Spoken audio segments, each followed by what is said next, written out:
Ladies and gentlemen, it now gives me great pleasure to call upon Dominik and Heather to come and talk to you this evening. Really, our reputation is what allows us to go forward in the world. If we want to play a role politically, we need the reputation that allows us to do so. If we want to attract investment, if we want to attract visitors, for any effect that we want to have in the world as a nation, anything that we want to achieve will in some way be fundamentally influenced by the reputation that the country has. This is a management tool really for the whole countries to see what kind of reputation do we need. We don't need to be number one in everything, but there are certain areas where we do need a good reputation for what we want to do. We have taken the 34 top industrial countries in the world. We haven't taken all 187, I think there are in the world. We've taken the top ones and we've looked at how do we do among those. It really tells us what are the things that we need to learn from this, what do we need to do as a nation, how can we take things forward. And I will now ask Heather to join me, because Heather has been intimately involved with this research from the start. I'm really excited to share with you these, I think, are quite valuable insights, sobering in many respects. I'm going to give you a good sense of how countries in general are perceived, how South Africa compares to that. First of all, we believe that strong reputations help to build diplomacy. They help to attract tourists. They help to attract foreign direct investment. Very importantly, and I think this is something that's quite close to us as Reputation Institute, because we're working very closely with a lot of corporate brands within South Africa, is to understand if and how a country's reputation is likely to have an impact on the company's reputation, those companies that operate within that country. What do I mean by the emotional bond?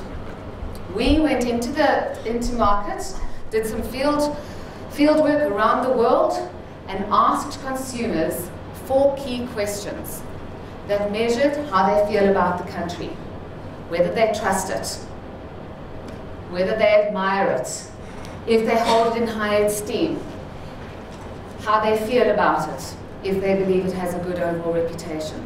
I'm sure you'll agree with me, that gives us an idea of the emotional connection that the respondent will have. I've got 3 key dimensions here. First one is appealing environment.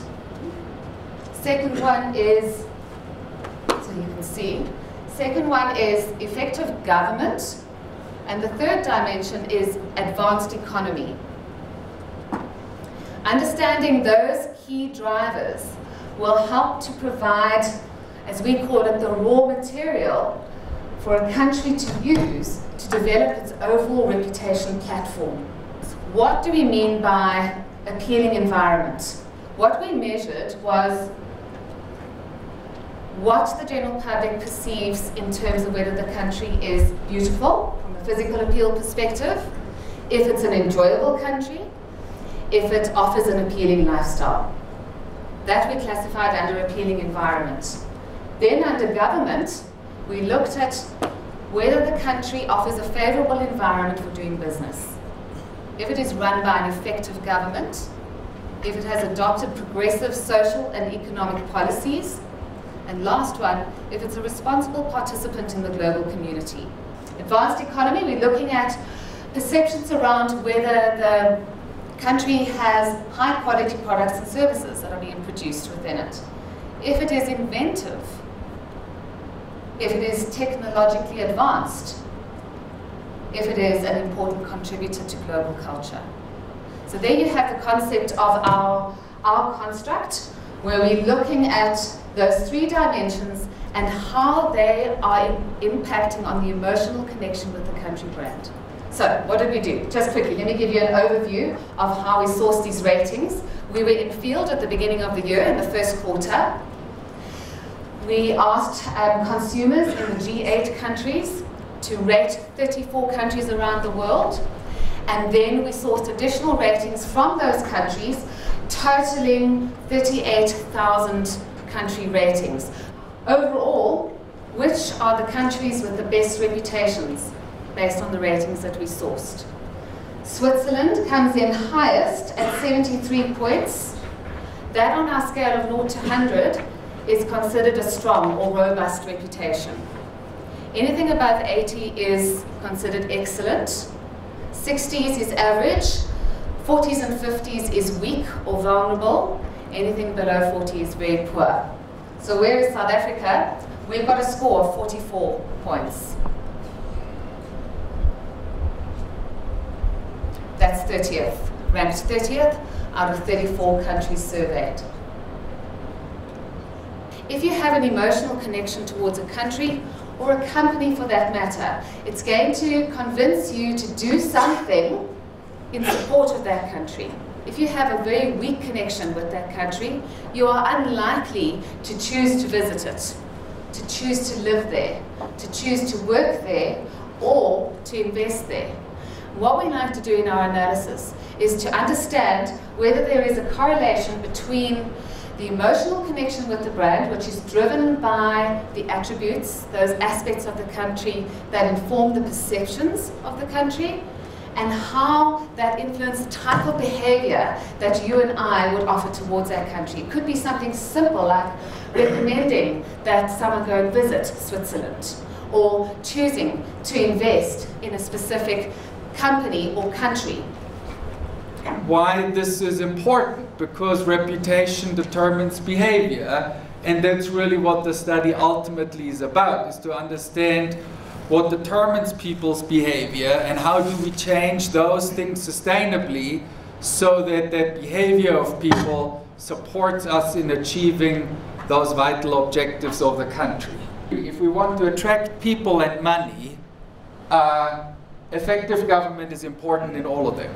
And we'll look later of how we rate ourselves there and how others rate there. And I suppose it's then up to us to decide what needs to be done. And then very interesting here is what we found is for investment, what's important for people is whether we are a responsible participant in the global economy. What I'm going to present to you now are each of the 11 attributes, beg your pardon, I'm going to be taking you through those 4 key supportive behaviors, and I'm going to present the top 5 countries that are likely to get the kind of support that they would like, as we've illustrated in the supportive behavior, previous supportive behavior slide, and then to compare their rating with South Africa's ratings. Australia obtained the highest score of 79.69, nearly 80 points of all the countries that were rated.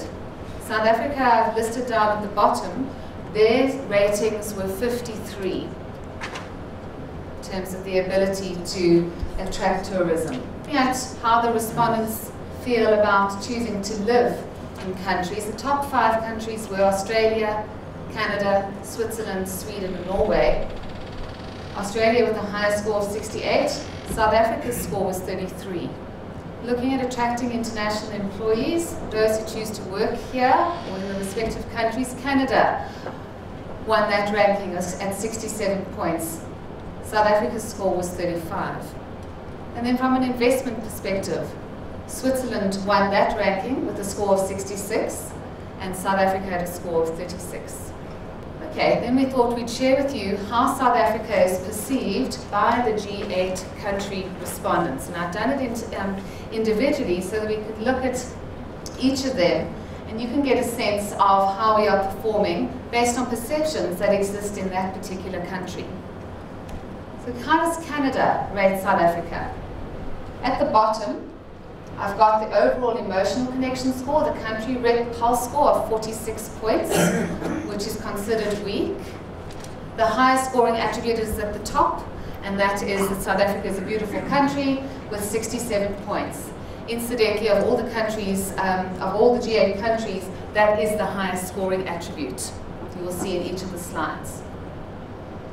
The lowest scoring attribute is South Africa is inventive.